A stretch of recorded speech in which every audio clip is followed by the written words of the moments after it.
on sexuality is that people are not things. So that's why we're teaching you that intimacy in sexuality go together, so you won't exploit each other. Why is it so easy for people to complain about exploitation of low-paid workers, or any other group? But sometimes when it comes to, that's all the church is saying about sexuality, is that we tend to be self-serving. And we are self-serving. Humans are self-serving. We always people. have been. We always will be. It's our instinct. And intimacy, once you have an intimate relationship with somebody, it's almost just like money. A fiduciary relationship. When you have a close relationship with someone, you're handling their money, you're a fiduciary. When we get into a close relationship with a person and feelings are involved, it's the same thing. But kids, would you trust your young kids with money? No, you wouldn't let a young child be in a fiduciary relationship. Would you let a teenager? I do trust my young child with a certain amount of money, but that's my method of teaching her responsibility, the same way that I will teach her what she needs to know sex education-wise to set the stones for her to have a better situation down the road. But you wouldn't let them be your banker. No, but that's because certain things come with certain times. They could lose all your money. Well, I guess if that's the way you want to put it. Sexuality is they get into situations where there's a lot of intimacy, and they therefore have the power to destroy one another, and they do. People, right, but you're missing the point. Many times you do. The problem isn't the lust. The problem isn't the sex. The problem is the psychological situation that is going on inside of these people. Because I have lusted for people, and I have had one-night stands. I didn't leave those people emotionally destroyed afterwards. There is consent. There is communication. You're French. Am I French? The French can do that. The French have a good attitude about that kind of. You're practical. You have to. We do when we. People have one-night stands, right? The thing is I think what the real point is, what my essential Christianity, what my Catholicism says, doesn't expect me to go through life and never sin.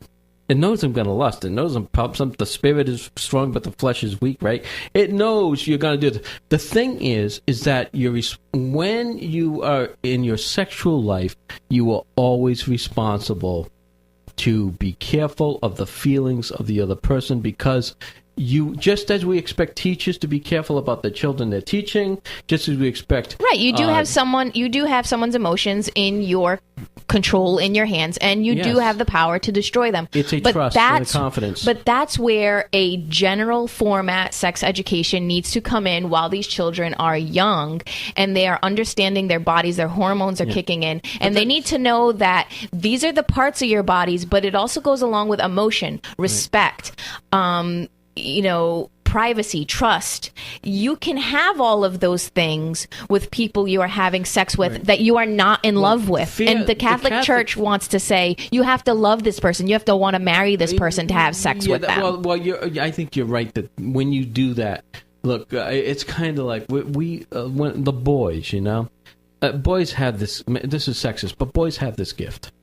Boys are a little skeptical of any of that stuff. We never believe any of it.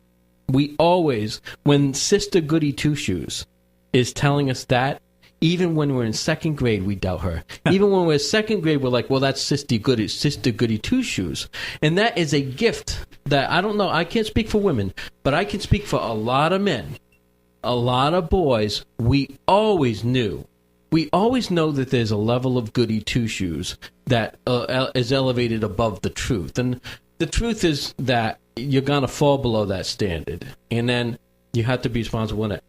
I think what the Catholic sex education purpose is, and I know you're hearing the Goody Two-Shoes part, but I'm telling you the real point of it is this, is that they feel that teaching teenagers and everything how to put condoms on and all that stuff, they understand the biological disease protection, all that good stuff. They do.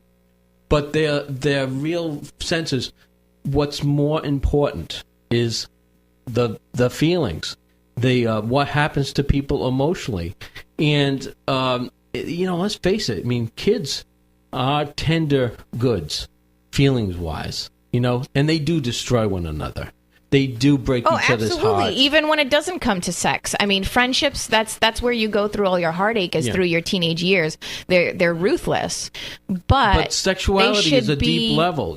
That adds a deep level. But I think there needs to be a bigger package. You can't have one without the other. You don't send someone off to war without their boots. I think the truth is the unification point is kind of like what I got in the very liberal 70s, and I know that the conservative backlash, that there's I know that there are some Catholics within the Catholic group who are very almost like fundamentalists. I mean, the Chris Youngs of the world. Religious piety and fundamentalism is a problem. Well, and let me make a quick side note, because it's anyone tuning in probably thinks this is like a bash, Catholicism moment, and it's not at all, because being in the world of sex ed, you see it from all angles. I have seen this from atheist parents. I have seen this from Baptist families. I have seen this from all different shades, sizes, groups, family from atheist types. Families, really? How do they split? How is it manifested from the atheist family? I'm just saying that, for example, I tabled at a college. Mm. I had my show sign up. Everything was fine. I had condoms. I had lubrication. It was all free for the students to come over and talk and ask questions and whatever. I pulled out a sex toy, and the woman who organized my tabling flew across the hall, and she was like, "What is that? What is that? What did you just take out of your bag?" And I said, "It's a sex toy." And she said, "Oh no, you need to put that back. It's hard enough for us to get these parents to approve us having sex education. Never mind that." And I thought to myself, first of all, this is a college, so why are parents still concerned about their 18-year-olds? This is when you're probably having the most sex and doing the more irresponsible things. Helicoptering at the college age is kind of I was not being helicoptered when I was at college. On the other hand, I do see the point. And, those were just general parents of college students who were not okay with a sex toy, which is clean, disease-free, teaches you about your body. There is nothing wrong with that. And for them, that was like massively taboo. You should have demonstrated that it was clean. Like make a sandwich with the thing or something. Look, you can.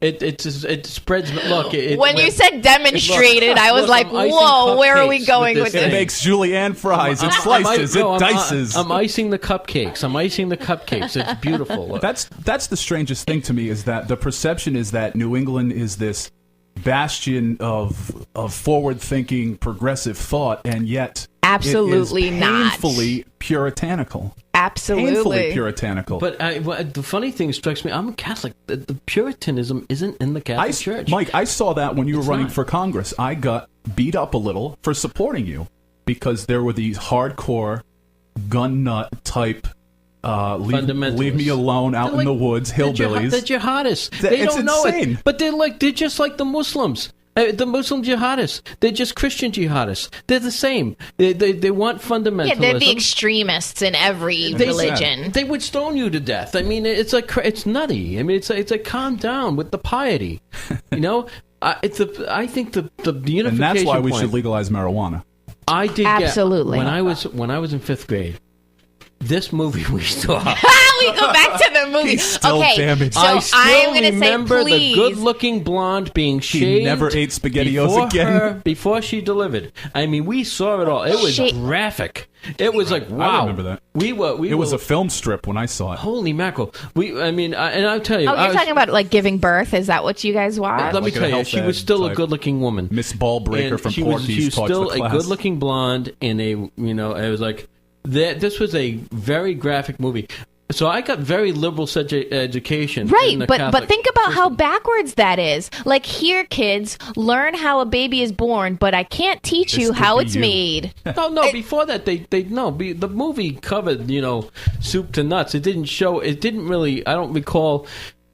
I can't recall every detail of it because the best part was burned into my brain forever. But the thing is, it was teaching us all of it, but the emphasis on that is like, okay, so there's this physical part of it. It's not rocket science. The hard part is the relationship. The hard part is not exploiting each other. The hard part is not treating each other like a sex toy. That's the hard part, because that hurts people's feelings. It causes babies that nobody loves and cares for. But that is what there's a baby that was abandoned in the street in New Bedford. They found the remains of a baby in the street. The fact is, human beings are not. You are sophisticated and educated and bright and intelligent, and you just exude that you have a humanist code of ethics. Whatever faith or ideas you have, one could just say you're no threat to anybody and you're a good person, right? But the fact is in the state of nature, life is nasty, brutish, and short. Thomas Hobbes, absolutely. thank you. And some people live that way.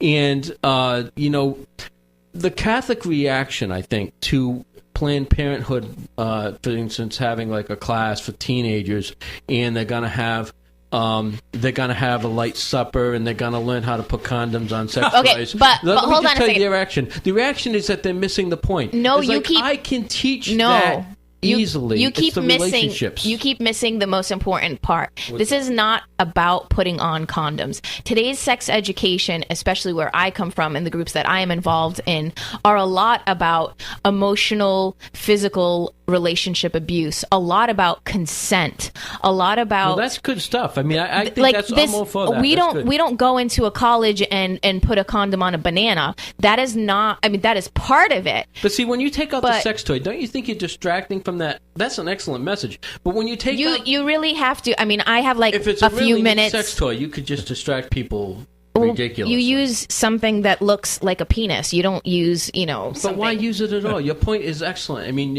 the point you're making, I agree with 100%. The idea. Well, you need something to demonstrate on, no? To me, that you don't have. I mean, it's like, look, everybody knows what the parts are. You're talking about much more important. Everybody stuff. knows what the parts are. Are you serious? At college level, they did. Are you serious? You were at a college. Are you serious? And unfortunately, we have to hold it there. This hour has flown by real quick. How do people check out your podcast?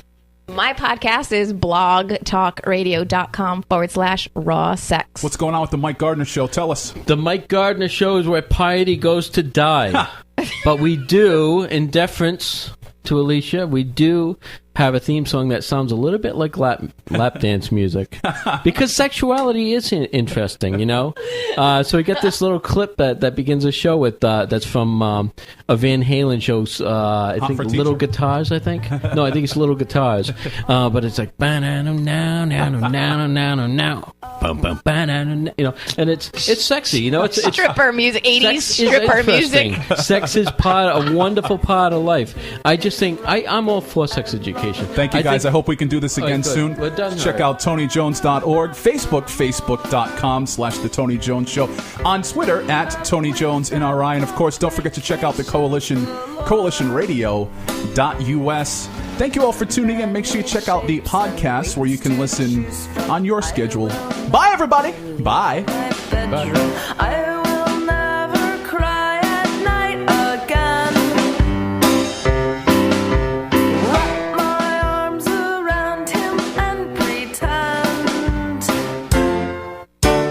Coin-operated boy, all the other real ones that I destroy.